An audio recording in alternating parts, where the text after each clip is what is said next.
നാടകവേദി senior team അവതരിപ്പിക്കുന്ന ആദ്യ നാടകമാണിത്. തെറ്റുകുറ്റങ്ങൾ ക്ഷമിച്ച് നിങ്ങൾ ഓരോരുത്തരുടെയും അകമഴിഞ്ഞ പ്രോത്സാഹനം പ്രതീക്ഷിച്ചുകൊണ്ട് അടുത്ത ബെല്ലിന് നാടകം ആരംഭിക്കുന്നു. ബോധിവൃക്ഷത്തണലിൽ.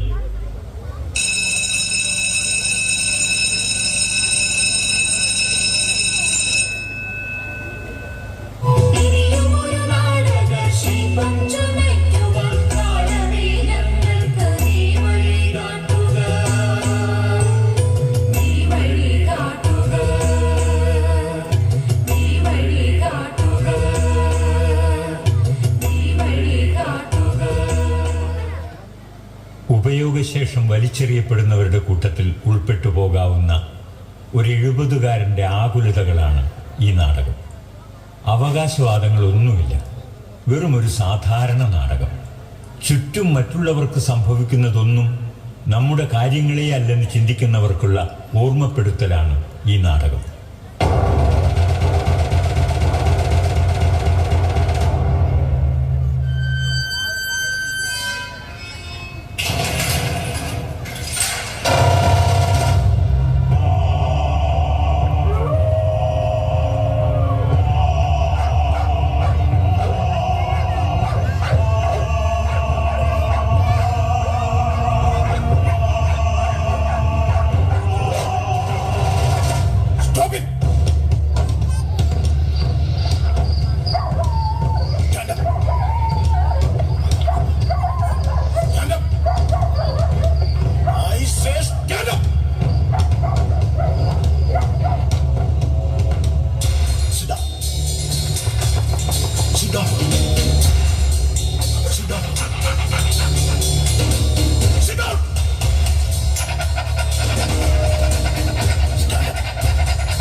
ഈ നാടകത്തിന്റെ അണിയറയിൽ പ്രവർത്തിക്കുന്നവർ: രംഗപടം അരുൺ ടി.എൽ, രംഗ സജ്ജീകരണം ഷാജി KK ആൻഡ് രഞ്ജിത്ത് നടുവിലെടുത്ത്, പ്രകാശ സംവിധാനം ബാബു മണ്ണിൽ, സാങ്കേതിക സഹായം വിഷ്ണു വിനോദ്, വസ്ത്രാലങ്കാരം ഹിമ രഞ്ജിത്ത്, പശ്ചാത്തല സജ്ജീകരണം ബാബു PJ, ഞങ്ങളുടെ സാരഥി ജോർജ് മംഗലത്തിൽ. നാടക സംവിധാനം AN വിനോദ്. നാടകത്തിൽ വേഷമിടുന്നവർ: ജോർജ് മംഗലത്തിൽ, ബാബു പുളങ്കുന്നേൽ, ഷാജി കന്നുവീട്ടിൽ, വിനോദ് അങ്ങേ വീട്ടിൽ, അരുൺ തുരുത്തിക്കാട്ട്, ഹിമ രഞ്ജിത്ത് നടുവിലിടത്ത്, അഗ്രജ് രഞ്ജിത്ത്, കാർത്തിക് കൃഷ്ണ. നിങ്ങളേവരുടെയും അനുഗ്രഹാശിസുകൾ പ്രതീക്ഷിച്ചുകൊണ്ട് നാടകം തുടരുന്നു. ആയുസ്സിന്റെ പുസ്തകത്താളുകളിലൂടെ കടന്നുപോകുന്ന ജനനത്തിനും മരണത്തിനും ഇടയിലുള്ള കാലത്തെ നമ്മൾ ജീവിതം എന്ന് വിളിക്കുന്നു. ആകസ്മികത നിറഞ്ഞതാണ് ജീവിതം. ആ ജീവിതത്തിന്റെ സമസ്യകളെ പൂരിപ്പിക്കുക ഒരു സാധാരണ ജീവിതം കൊണ്ട് അസാധ്യമാണ്. ജീവിത സായാഹ്നത്തിൽ എല്ലാം നഷ്ടപ്പെട്ട് ഒരു പദവിയിലും ആരും ഉൾക്കൊള്ളാതാകുന്ന ചില ജീവിതങ്ങളുടെ നേർക്കാഴ്ച ഒരുക്കുകയാണ് പുതിയ നാടകത്തിലൂടെ. എല്ലാ അമ്മമാർക്കുമായി സമർപ്പിക്കുന്ന ഒരച്ഛൻ പക്ഷ നാടകം ബോധിവൃക്ഷ തണലിൽ.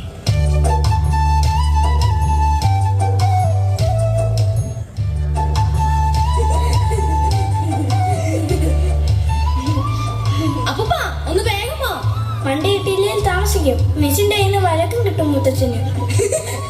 നിങ്ങളിങ്ങനെ ഓടാതെ എവിടെയെങ്കിലും തട്ടി വീണ് പോയാൽ അതിനുള്ള വഴക്കും ഞാൻ കേൾക്കണം. നിങ്ങൾ എന്നെ ഇങ്ങനെ ഇട്ട് ഓടിക്കാതെ മക്കളെ. ഇത് എന്ത് പോക്കാം? ടിഫിൻ ബാഗ് എടുക്കാതെ.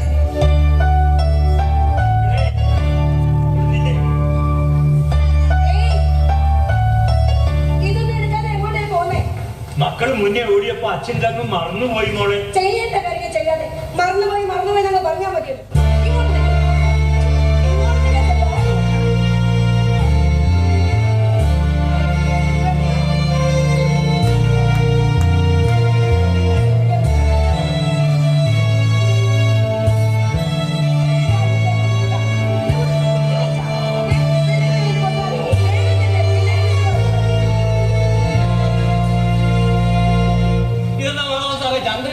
എന്റെ ശിവമ്പിള്ളി, ഇതാണ് ശരിക്കുള്ള എന്റെ റിട്ടയർമെന്റ് ലൈഫ്. ഞാനേ എന്റെ കൊച്ചുമക്കളെ സ്കൂൾ ബസ്സിൽ കയറ്റി വിടാൻ പോവുക. യൂണിയൻകാർ കാണുന്ന 2 ചോട്ടുകാരെ ഏർപ്പാടാക്കാനുള്ള ചോടുണ്ട്. ഓടുന്ന കുതിരയ്ക്ക് മറ്റൊന്നും ഒരു പ്രശ്നമല്ല ശിവമ്പിള്ളി. താങ്കൾ ഇരിക്കും.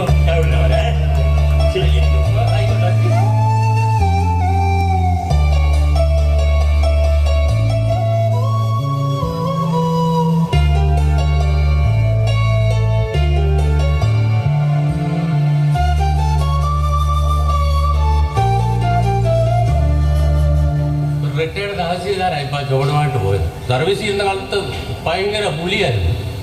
മുഖ്യമന്ത്രി ഉൾപ്പെടെ കൊടുത്ത ശുപാർശ കത്തൊക്കെ വലിച്ചു കയറി കളഞ്ഞാണ്. അതിന്റെ പേര് കേരളം അങ്ങോട്ടോ ഇങ്ങോട്ടോ ഓടി നടക്കേണ്ടി വന്നു സർവീസ് ചെയ്യുന്നപ്പോൾ. ഇതാണ് റിട്ടയർഡുകാരുടെ അവസ്ഥ. മാർക്കറ്റിൽ പോവുക, പാലും പച്ചക്കറിയും വാങ്ങിക്കുക, മീനും പത്രവും കൊണ്ടുവരിക, കൊച്ചുമക്കളെ സ്കൂളിലാക്കുക, കറണ്ട് ബില്ല് അടയ്ക്കുക, പിന്നെ അവസാനം എന്തെങ്കിലും കഴിക്കാൻ കിട്ടിയാൽ അതും കഴിച്ചുകൊണ്ട് എവിടെയെങ്കിലും മൂലയ്ക്ക് ചുരുണ്ട് കൂടി കിടന്നോണം. ഇതാണ് റിട്ടയർഡുകാരുടെ അവസ്ഥ. അല്ല, ഏത് കുതിര ഏത് ശാന്തി കിടന്ന് ഓടിയിട്ട് പോയെന്നാണ് അദ്ദേഹം പറഞ്ഞത്. നമ്മളെന്തിനും ആവശ്യമില്ലാത്ത ചിന്തിച്ച് തലമുണ്ടാക്കുന്നു. എന്നടാ വയറുവേദനയാണല്ലോ. എന്നാന്ന് ചോദിച്ചാ എന്താ ശിവമ്പിള്ള? എടാ, നിന്റെ അച്ഛൻ്റെ പ്രായം ഉണ്ടോടാ എനിക്ക്? എന്നെ നീ ഒരു ഇൻഷുർ പോലും ചേർക്കാതെ ശിവമ്പിള്ള എന്ന് വിളിക്കത്തോടാ. ഇൻഷുർ? എന്താ ശിവമ്പിള്ള ഇൻഷുർ? അങ്കിളെന്തോ മാവനെന്ന് ചേർത്തല്ലോടാ വിളിക്കേണ്ടത് ഒരാളെ. അതെങ്ങനെ ശരിയാവും? പ്രായമായവരല്ലേ അമ്മാവനങ്ങളെന്ന് വിളിക്കാറ്?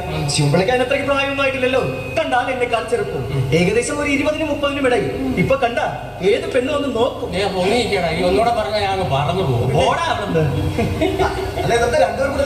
കുഞ്ഞിന്റെ ചേട്ടന്റെ പോലെ സൂചിപ്പിച്ചതാ. ചെറിയ ഈ ശിവപിള്ളമാനം കണ്ടല്ലേ ഒരു 80 വയസ്സ് തോന്നിക്കെന്ന് പറഞ്ഞാൽ എന്നെ തെറി പറഞ്ഞ് നശിപ്പിച്ചു. എന്നിട്ട് എന്റെ മുഖത്തോക്കി പറയാ എന്നെക്കാൾ ചെറുപ്പമാണെന്ന്. പിള്ളച്ചേട്ടൻ പറഞ്ഞത് എന്താണ് തെറ്റ്? രണ്ടാനൊരു 90 മനസ്സിപ്പോഴും 18 ചെറുപ്പം. ഇതെന്റെ പൊന്നി എന്റെ ചേട്ടന്റെ ചർമ്മം കണ്ട പ്രായം തോന്നത്തില്ല. അത് ശരിയാ, ചർമ്മം കണ്ടാ തോന്നില്ലെങ്കിലും മർമ്മം കണ്ടാ തോന്നും അല്ലേ ശിവപിള്ള ചേട്ട? അവരെന്താ ഇപ്പൊ പറഞ്ഞിട്ട് പോയി? പിന്നെ അവന്റെ ചെറിയ പ്രായത്തിൽ എന്റെ വലിയ പ്രായത്തിന്റെ മർമ്മം അവൻ എങ്ങനെ മനസ്സിലാക്കി? എന്റെ ചേട്ടാ, ഇപ്പോഴത്തെ കുട്ടികൾ നമ്മളൊക്കെ കാണുന്നതിനൊക്കെ അപ്പുറമാണ്.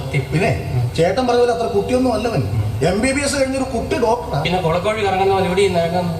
അത് അച്ഛൻ, അതായത് പിള്ളച്ചേട്ടന്റെ മാധവൻ സാറിന് എന്തൊക്കെയോ ശാരീരിക പ്രശ്നങ്ങളുണ്ടെന്നോ അതൊക്കെ അവനൊന്ന് ശ്രദ്ധിക്കണമെന്ന് പറഞ്ഞാൽ അവൻ ഇടയ്ക്കിടയ്ക്ക് ഇങ്ങോട്ട് ഓടി വരുന്നേ. എന്റെ ശ്രീമതിക്ക് അത്ര പിടിക്കുന്നില്ല കേട്ടോ. അതിന്റെ സ്വഭാവം എല്ലാവർക്കും അറിയാം. കുഞ്ഞിത് പറഞ്ഞപ്പോഴേ ഒരു കാര്യം, മാധവൻ സാറിന് എന്തോ കാര്യമായ പ്രശ്നം ഇടയ്ക്കൊന്ന് ശ്രദ്ധിച്ചോളാം. തീർച്ചയായും പിള്ളച്ചേട്ടൻ. അല്ല പിള്ളച്ചേട്ടൻ ഈയിടെ ഏതോ ഒരു സീരിയലിലൊക്കെ അഭിനയിക്കുമ്പോൾ എന്തോ കുഴപ്പത്തിലൊക്കെ ചാടിയെന്ന് കേട്ടിട്ടുള്ളതാണ്. കേട്ടില്ലേ? സീരിയലല്ല, പിന്നെ ടെലിവിഷൻ. എനിക്ക് നല്ല റോളായിരുന്നു. ശവക്കുഴി വെട്ടുകാരൻ ശശി. അയ്യനാ എനിക്ക് ആദ്യം തോന്നിയത്. പക്ഷെ കഥ കേട്ടപ്പോ ഞാൻ ഞെട്ടി. എനിക്ക് പറയാം കഥ എന്താന്ന് വെച്ചാൽ, ഈ ശവക്കുഴി വെട്ടുകാരൻ ശശി ഒരു മരണം വീട്ടിൽ കുഴി വെട്ടാനായി പോകുന്നു. അടക്കാനായി കൊണ്ടുവരുന്ന ശവത്തിന്റെ മോഹം കണ്ട് ശശി ഞെട്ടുന്നു. ശശിയുടെ പൂർവ്വകാല കാമുകി മനോരമ. ഹീറായത് മനോരമ പത്രമല്ല. അതെ, എനിക്ക് നല്ല റോളായിരുന്നു. ഞാൻ രാവിലെ ലൊക്കേഷൻ ചെന്ന് കയറി കൊടുത്തു. എനിക്കുള്ള ബനിയനും കയ്യിൽ ഞാൻ കൊണ്ടുപോയി. അവിടെ ചെന്നപ്പോ ഭയങ്കര സെറ്റപ്പ്, ലൈറ്റ്, ക്യാമറ, ആള്, ഭയങ്കര പകടം. ഞാൻ അവരോട് ചോദിച്ചു, സാറേ എന്റെ കുടി വെട്ടുന്ന സീനായോ ചോദിച്ചു. അങ്ങനെ എന്നെ വിളിച്ചോണ്ട് വീടിന്റെ വില്ലാപ്പുറത്ത് പോയി ഒരു മമ്മട്ടി നിന്ന് വെട്ടിക്കോളാൻ പറഞ്ഞു. എന്റെ പൊന്നെ, ഞാൻ വെട്ടുന്നു എന്നല്ലാതെ ഒറ്റ കട്ട് പറയുന്നില്ല. അവസാനം എനിക്ക് ദേഷ്യം വന്നു. ഞാൻ ഒരാളോട് ചോദിച്ചു, സാറേ ഈ കുഴി മുഴുവൻ ഞാൻ വെട്ടണമെന്ന് ചോദിച്ചു. അവര് പറഞ്ഞു അതെ, ചില അവാർഡ് പടങ്ങൾ അങ്ങനെയാണല്ലോ, ഈ എഡിറ്റിംഗ് ഒന്നും ഇല്ലാതെ മുഴുവനെ കാണിക്കുമല്ലോ. രണ്ടും കൽപ്പിച്ചൊരു വെട്ടാൻ പോയി. കുഴി ഫുള്ളും ആ കുഴി പിന്നെ പൈൻ്റാക്കാൻ പറ്റും. മൊത്തം വെട്ടി. അത് കുഴി മാത്രമല്ല, പിന്നെ തെങ്ങ കയറി കുളിത്തോലെ എടുത്തു കരിക്ക് വെട്ടി. അങ്ങനെ ഒരു മരണ വീട്ടിൽ വേണ്ടതെല്ലാം സീനിലുണ്ടായി. ബാക്കിയോടെ കേട്ടിട്ട് അവാർഡ് പ്രഖ്യാപിച്ച പോലെ. പിന്നെ അടുത്ത സീൻ, അടക്കാനായി ബോഡി കുഴിക്കരികിലേക്ക് കൊണ്ടുപോയി. ശവക്കറ്റ മാറ്റി ശശി മുഖത്തേക്ക് നോക്കുന്നു. ശശിയുടെ പൂർവ്വ പൂർവ്വ എന്നെ കൊണ്ടൊന്നും പറയിപ്പിക്കില്ല. കൊട്ടതേങ്ങ കോരി കുത്തിയാലൊരു പരട്ട കളവൻ. കഥ മാറിയത് എനിക്ക് വീട് മാറിയതാ. കയറി കൊടുത്തത് ആ പരട്ടക്കളവന്റെ ഷൂട്ടിങ് അവിടെ 3-4 വീട് അപ്പുറത്തായിരുന്നു. അതല്ലേ ഞാനും പെട്ടെന്ന്. ഈ കിളവന്റെ മക്കളും മരുമക്കളും ഒക്കെ അമേരിക്കയിലും കാനഡയൊക്കെ. കാനഡ അവർക്ക് അവിടെ ഇരുന്ന് വായിക്കരി ഇടാൻ വേണ്ടി ഇവിടെ ക്യാമറ ലൈവ് ഓടിച്ചതാ. അതിന്റെ മുന്നേ ഇരുന്ന ഞാൻ അഭിനയിച്ച് തള്ളിക്കൊടുത്തു. എനിക്കിത് വരണം. വീട്ടുമുറ്റത്ത് ഒരു പട്ടി തൂറിയ ഒരു മമ്മട്ടി എടുത്ത് പോരാത്ത ഞാൻ 8 കുഴി ഒറ്റയ്ക്ക് എടുത്തു. ഒരു ഏണി വെച്ച് ഒരു തേങ്ങ കറി ഒരു തേങ്ങ പിരിക്കാത്ത ഞാൻ ഒന്നത്തേക്കിന്റെ മണ്ടയ്ക്ക് നെഞ്ചൊരച്ച് കയറി. ശരിക്കും മരിപ്പ് വീട്ടിൽ കുഴിവെട്ടം വന്നയാളോ? അതാ മറ്റവൻ അവിടെ ചെന്ന് കയറി കൊടുത്തു. അവര് പിടിച്ച് അവനെ വെച്ചു. അവനിപ്പോ കിളയിലൊക്കെ എടുത്തി. പിന്നെ മുടിഞ്ഞ സീരിയൽ വിജയൻ എന്നാ പേര്. അവൻ വിജയൻ, ചേട്ടൻ ശശി. അല്ല, അപ്പൊ എന്റെ ഇടയ്ക്കിടയ്ക്ക് ഇങ്ങനെ ചോദ്യം ചോദിക്കാൻ നീ അപേക്ഷ കൂടി ഇല്ലെന്നേ ഞാൻ ചോദിക്കാൻ പറഞ്ഞത്. പിള്ളച്ചേട്ടനെ പിന്നെ ആരും അഭിനയിക്കാൻ വിളിച്ചില്ലേ? വിളിച്ചു. പിന്നെ അഭിനയിക്കാനല്ല, കക്കൂസൂടി വെട്ടാൻ, ചാണകം കോരാൻ, പറമ്പ് കളയ്ക്കാൻ. ആ പരമകാലം വിജയൻ അവനെ വിളിക്കുന്നവർക്കൊക്കെ ഇപ്പൊ എന്റെ നമ്പർ കൊടുത്തിരിക്കും.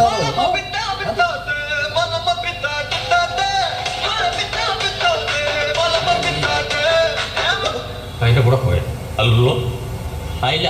എൻ്റെ അമ്മായിമ്മ മരിച്ചിട്ട് 10-14 വർഷമായി. എന്നാ നിങ്ങളുടെ അമ്മായിമ്മ? ഞാൻ എന്നാ വേണം? കുഴിവെട്ട ഇല്ല, ഞാൻ ഇവിടെ ഒരു കുഴി വെട്ടിക്കൊണ്ടിരിക്കുകയാണേ. പറഞ്ഞുതരാം. ഒരു 8-8 അടിയുടെ ഒരു കുഴി എടുക്കുക. ഇച്ചിരി കോഴിക്കാഷ്ടം ചാണകം കൂടി അതിനകത്ത് കലക്കി ഒഴിക്കുക. അമ്മായിമ്മ കുഴിയിലാക്കുക, മണ്ണിട്ട് മൂടുക. പിന്നെ രാവിലെ വെള്ളം ഒഴിച്ചു കൊടുക്കണേ, എന്നാലേ അമ്മായിയമ്മ കിളുത്തു വരും. തെറിയ സംസാരിച്ചത് സമയം പോയി തന്നില്ല. പിന്നെ ഞാൻ ഇറങ്ങിട്ട് ആയിക്കോട്ടെ. അതെ, നിങ്ങളൊന്ന് ഓഫീസിൽ പോകുന്നില്ലേ? പിള്ളച്ച പെട്ടുന്നാ തോന്നുന്നു. BP ഉണ്ടല്ലേ? BP, ഷുഗർ, കൊളസ്ട്രോൾ ഇത്യാദി ജീവിതശൈലി രോഗങ്ങളൊന്നുമില്ല. അഥവാ ഇതൊക്കെ ഉണ്ടെങ്കിൽ തന്നെ മരുന്ന് കഴിച്ചാൽ മാറും. കുഞ്ഞിന്റെ അസുഖം മരണം വരെ മാറും. അതെന്താ അസുഖം? BP, ഭാര്യയെ പേടി. പറഞ്ഞു വരുന്ന എന്റെ ഭാര്യയെ കുറിച്ചാണെങ്കിൽ അവിടെ ഞാൻ നിസ്സഹായനാണ് വിളിച്ചിട്ട്. പിന്നെ ഞാൻ വിളിച്ചപ്പോൾ എല്ലാം പിടിച്ച് എന്നോട് പോയി ഇറങ്ങി വന്നതല്ലേ. അതുകൊണ്ട് ഇത്തിരി സ്വാതന്ത്ര്യം കൂടുതൽ കൊടുത്തു. ഇപ്പോൾ അത് മുതലെടുത്ത് തോളത്തെ ചവിട്ടി തലയെ കയറി ഇരിപ്പ് തുടങ്ങി. പിന്നെ കെട്ടിപ്പോയില്ലേ. പുറലോകം അറിയാതിരിക്കാനും മാന്യത പോകാതിരിക്കാനും വീടിന്റെ 4 ചുവരുകളിൽ കിടന്ന് വീർപ്പ് മുട്ടുന്ന എന്നെപ്പോലെ ഒരുപാട് പേരുണ്ട്. ഞങ്ങളുടെയൊക്കെ വിഷമങ്ങൾ ആരോട് പറയാൻ, ആര് കേൾക്കാൻ? സ്ത്രീ സുരക്ഷ അത്യാവശ്യമാണ്. പക്ഷെ അത് കൂടി പുരുഷന്മാർക്കൊരു രക്ഷയില്ല. അല്ല, പറയുന്നുണ്ട് വേറൊന്നും വിചാരിക്കില്ല. നമ്മുടെ ഈ ആണുങ്ങളുടെ മുഖത്ത് മീശ വന്നിരിക്കാൻ നമ്മൾ ഇത്തിരി ആണത്തുള്ളവരാണേ. നമ്മൾ നിയന്ത്രിക്കണം. ഇല്ലെങ്കിൽ പഴമക്കാർ പറഞ്ഞ പോലെ പട്ടിക്ക് മീശ കൊടുത്ത അമ്പിട്ടൻ എന്താ കാര്യം? അല്ല, എനിക്ക് പട്ടിക്ക് നമ്മൾ ഈ വേണ്ടാത്തതെടുത്ത് വേണ്ടാത്തടത്തൊക്കെ വെക്കുമ്പോൾ ആലോചിക്കണം കേട്ടോ. പെണ്ണുങ്ങളുടെ മുന്നേ നമ്മളിങ്ങനെ മണമണപ്പം കേട്ടാ കുഴപ്പമില്ല, ചാടി തോളി കയറും. എന്താ പാദങ്ങൾക്കും ഇല്ലേ മോഹങ്ങൾ? ഇങ്ങോട്ട് വരെ. ഒന്ന്, ഞാൻ തന്നെ വീട് വരെ പോകുന്നു. വൈകിട്ട് ഓഫീസിൽ നിന്ന് ഇറങ്ങി മക്കളെയും കൂട്ടി വീട്ടിലോട്ട് വന്ന് എന്നെയും ഇങ്ങോട്ട് കൂട്ടിക്കൊണ്ട് വന്നു. അതെ. മറ്റൊന്ന്, നിങ്ങളുടെ ജ്യേഷ്ഠന്റെ മകൻ ഗിരിയെ അപ്പൂപ്പനെ കാണാനെന്ന് പറഞ്ഞ് ഇവിടെ വന്നിട്ട് 2 ദിവസമായി. ഇന്നും അവൻ മടങ്ങി പോയ ലക്ഷണമൊന്നും കാണില്ല. അവന്റെ മുത്തച്ഛൻ എന്ന് പറഞ്ഞാൽ ജീവനാ. അതുകൊണ്ട് സമയം കിട്ടുമ്പോ അവൻ ഇങ്ങോട്ട് ഓടി വരും. ആയിക്കോട്ടെ, പക്ഷെ വരുന്നവർക്കും പോണവർക്കും വെച്ചോളമാനെ എന്നെ കൊണ്ട് പറ്റില്ല. അവൻ ഇന്ന് ഇവിടുന്ന് പോയില്ലെങ്കിൽ നാളെ രാവിലെ മുതൽ അടുപ്പിൽ പച്ച വെള്ളം തിളപ്പിക്കില്ല. ഞാൻ പറഞ്ഞേക്കാം.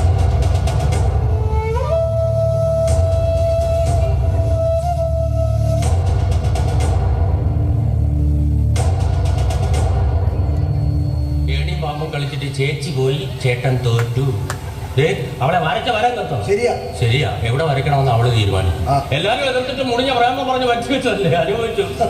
സ്ത്രീയാണ് വീടിന്റെ വിളക്ക്, വീടിന്റെ ഐശ്വര്യം, അവളാണ് വീടിന്റെ ലക്ഷ്മി. പക്ഷെ എന്റെ ഭാര്യയ്ക്ക് ഇതൊന്നും ആകാൻ കഴിയില്ല. ഇതിന്റെ ഒരു അപവാദമാണ് മാധവൻ സാർ. അമ്മയില്ലാത്ത നിങ്ങളെ 100% അമ്മയായും അച്ഛനായും വളർത്തി വലുതാക്കി. ശരിയാണ്, എന്റെ അച്ഛൻ ശരിക്കും ഒരു അത്ഭുതമാണ്. അമ്മയുടെ മുഖം ഞാൻ കണ്ടിട്ടില്ല, പക്ഷെ അമ്മയുടെ സ്നേഹത്തിന്റെ കുറവ് ഞങ്ങൾ ഇതുവരെ അറിഞ്ഞിട്ടില്ല.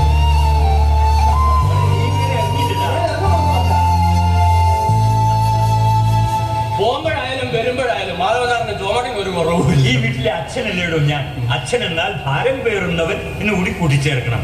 പരാതിയില്ലാതെ ഭാരം പേറുന്നവന്റെ പേരാണ് പിതാവ്. അതിരിക്കട്ടെ, താനെന്താ രാവിലെ തന്നെ വന്ന് ഇവിടെ കുറ്റിയടിച്ചിരിക്കുന്നേ? ചുമ്മാ ഇവിടെ വന്നാൽ രാവിലെ നല്ല കാറ്റ് കിട്ടുമെന്ന് ഇന്നലെ രാത്രി ഞാൻ സ്വപ്നം കണ്ടത്. ആന്ത് സ്വപ്നമാണോ? തന്റെ വീട്ടിൽ കാറ്റില്ലേ? ഇപ്പൊ അങ്ങനെ. ഇന്നലെ രാത്രി എന്നെ എന്തിനാ വിളിച്ചത്? ആദ്യം പറ. ഇന്നലെ രാത്രി ഞാൻ തന്നെ വിളിച്ചെന്നു. എന്തിന്? അത് ശരി, ഇപ്പൊ അങ്ങനെ ആയോ? ഇന്ന് 5-ാം തീയതി ആണോ ട്രഷറി പെൻഷൻ എടുക്കാൻ പോണോ? ഓ, ഞാനിതങ്ങ് മറന്നു. എന്നാലും ഇന്നലെ രാത്രി ഞാൻ തന്നെ വിളിച്ചെന്ന് പറഞ്ഞ എപ്പോഴാ? 11:55 കാണാം. ക്ഷമീര്, ഞാനേ ഈ രാവിലത്തെ തിരക്കിനിടയിൽ അതങ്ങ് മറന്നുപോയതാ. ഞാനിപ്പോ വരാം, റെഡിയായി വരാം. അടുത്ത ചുമടെടുക്കാൻ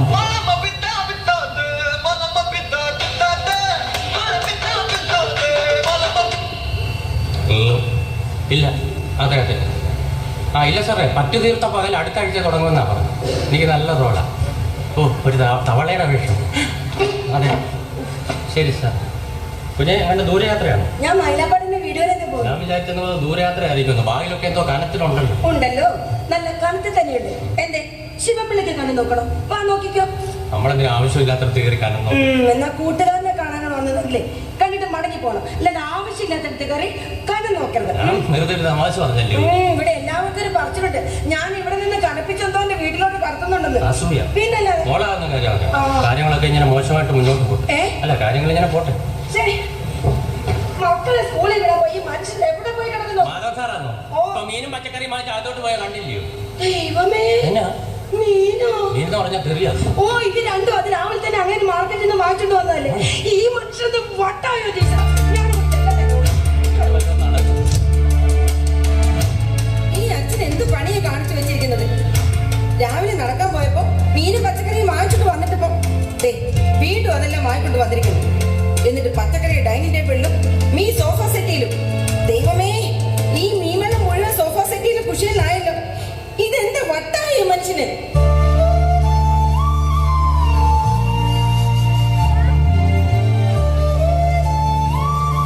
ശിവ, ഇറങ്ങാം. എന്ത് പട്ടണത്തെല്ലാം തെറ്റിച്ചായിട്ടിരിക്കുന്നു. ഞാൻ ക്രമത്തിലിട്ടായിരുന്നല്ലോ ശിവ. എന്നാ ചാടി കയറിയതായി. അങ്ങനെ ഉണ്ടാവും അല്ലേ? അതേക്കട്ടെ, മരുമോളകത്ത് കിടന്ന് വെടി പൊട്ടിക്കുന്ന കേട്ടല്ലോ, കേട്ടാൽ? ഞാൻ ഒന്നും കേട്ടില്ലല്ലോ ശിവ. അപ്പൊ ഓർമ്മക്കുറവ് മാത്രമല്ല, കേൾവി അടിച്ചു. ആരുടെ കേൾവി അടിച്ചത്? എന്റെ കേൾവിക്ക് ഒരു കുഴപ്പമില്ല കേട്ടോ. മരുമോള് ബഹളം വെച്ചത് കേട്ടില്ല. അതുപോട്ടെ, ആ മീനും പച്ചക്കറി അകത്ത് കുഷിന്റെ മണ്ടൊക്കെ കൊണ്ടുവച്ചിരുന്നില്ല. ഞാൻ മീൻ ഫ്രിഡ്ജിലാണ് വെച്ചത്. എന്നാ മത്തി നടന്നു കയറിയതായിരിക്കും. ഇയാൾ എന്തൊക്കെയായി പറയുന്നത്? എന്തോ കാണിക്കുന്നത്? ഞാൻ കാണിച്ചത് ശരി, ഞാൻ ഫ്രിഡ്ജിലാണ് വെച്ചത്. വട്ടായിരിക്കുമെന്നോ? ഇങ്ങനെയൊക്കെ ചെയ്യാൻ എനിക്ക് എന്താ വട്ടുണ്ടോ? ചോദിച്ചാ അത് ചെയ്താൽ വട്ടല്ലത് പിന്നെ എന്താ? ശിവ, നമുക്കിറങ്ങാം. എങ്ങോട്ടാ രണ്ടുപേരോട് ആഭരണം എടുക്കാൻ ട്രഷറിയിൽ പെൻഷൻ എടുക്കാൻ പോവാ മോളെ. ഇന്നിപ്പോ പോകണ്ട. വിടമാറ്റേ, ഇന്ന് 5-ാം തീയതിയാ. ഇന്ന് പോയില്ലെങ്കിൽ ചിട്ടിക്ക് പൈസ അടക്കാനൊക്കെ വൈകും. അതിപ്പോ നാളെ പോയാലും ട്രഷറിയിലെ കാശ് അവിടെ ഉണ്ടാവും. എനിക്കെന്റെ വീട്ടിൽ ഞാൻ അത്യാവശ്യ കാര്യങ്ങളാണ്. അതിനെന്താ, മോള് പോയിക്കോളൂ. വീടിന്റെ ഒരു ചാവി എന്റെ ഈ ബാഗിലുണ്ട്. അതുകൊണ്ട് മോള് വരാൻ വൈകിയാലും പ്രശ്നമില്ലല്ലോ. അതൊന്നും ശരിയാവില്ല. നാടൊട്ടും മോഷണം നടക്കുന്ന കാലം. പകല് പോലും വീട് കൂട്ടി പുറത്തു പോകുന്നത് സേഫ് അല്ല. അതുകൊണ്ട് അച്ഛൻ പെൻഷൻ എടുക്കാൻ നാളെ പോയാൽ മതി.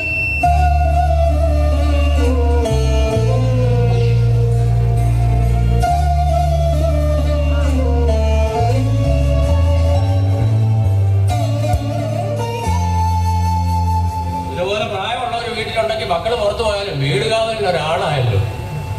എന്തിനാ ഇതൊക്കെ? നിങ്ങളൊരു അച്ഛനല്ലേ?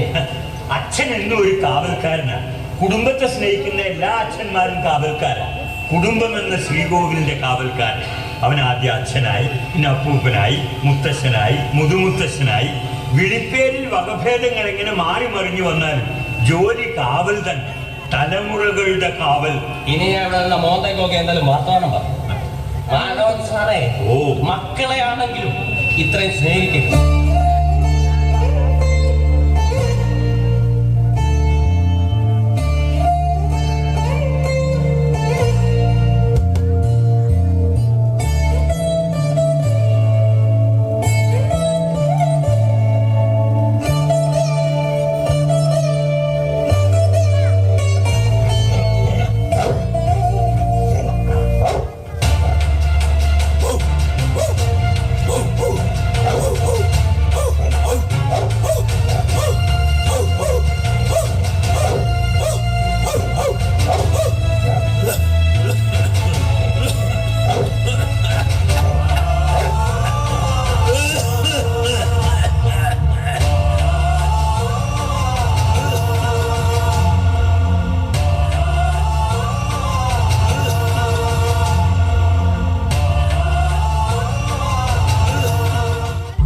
ജീവിതത്തിന്റെ സുന്ദരമായ സായന്തനത്തിൽ ഒരു കാവൽ നായുടെ അവസ്ഥ ആർക്കും ഉണ്ടാവാതിരിക്കട്ടെ.